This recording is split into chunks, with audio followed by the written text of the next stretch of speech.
Okay, what's going on, y'all? We finna get right into this next part. Talking about government sabotage, FBI, Cointelpeo, how white folks got so rich.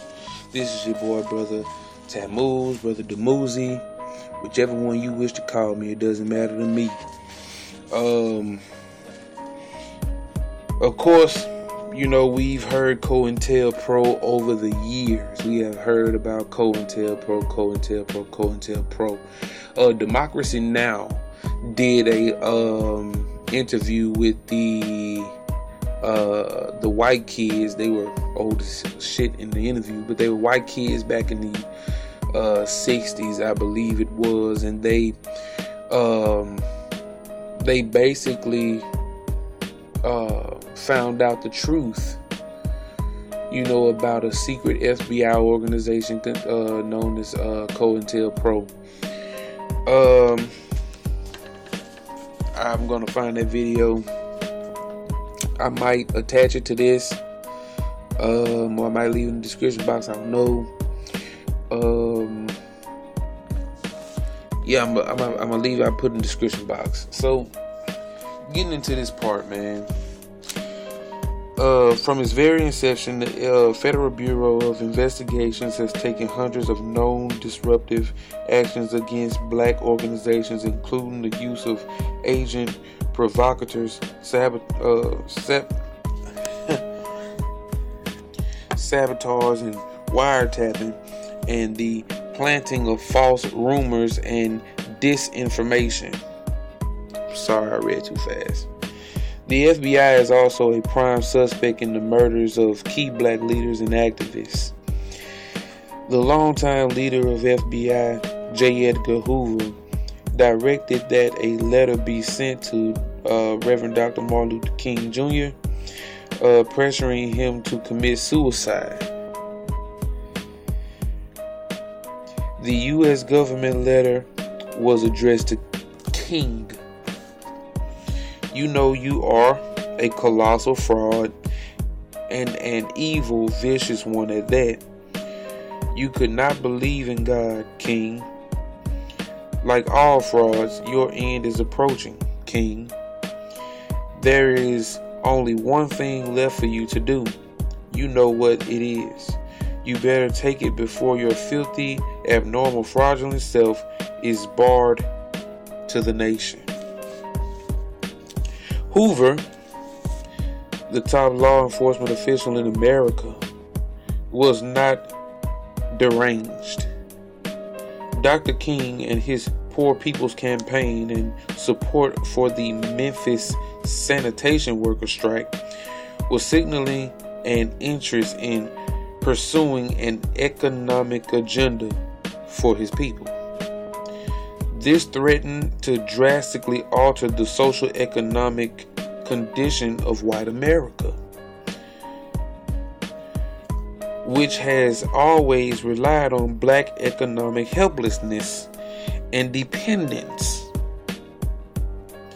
Indeed, any black organization or movement that adopts an economic focus and encourages black participation in manufacturing, trade, commerce, and finance is automatically seen as a threat in the established economic order. Nefarious activity by the United States government has also increased with the passage of the Patriot Act after the false flag event of September 11, 2001. For his dogged fidelity to white supremacist principles, Hoover is a true hero in the eyes of whites, and the building that today houses the FBI is named in his honor. So, that's the end of that part. It was something I read. What did I just read? Concerning Dr. King and that quote about the burning house. Now, a lot of people do not like to think that statement from Dr. King was true, because the only person that heard it was one of the peoples. the Peoples Brothers. Mario Van Peebles, I think it was his dad or something like that. But it's safe to say that statement could be true, because nearing towards the end of Dr. King's life, he had become more radical than passive, more aggressive than passive concerning black people and what they were owed. I believe when he found it out, he knew that this fight that he was fighting was pretty much null and void. It had no purpose. It had no it had no purpose. And many white people, whenever they bring up Dr. King, they always want to talk about the peaceful side of him, the side of him that all white America loved and enjoyed about him, which made him a Tom. You know what I'm saying? In the words of Malcolm X.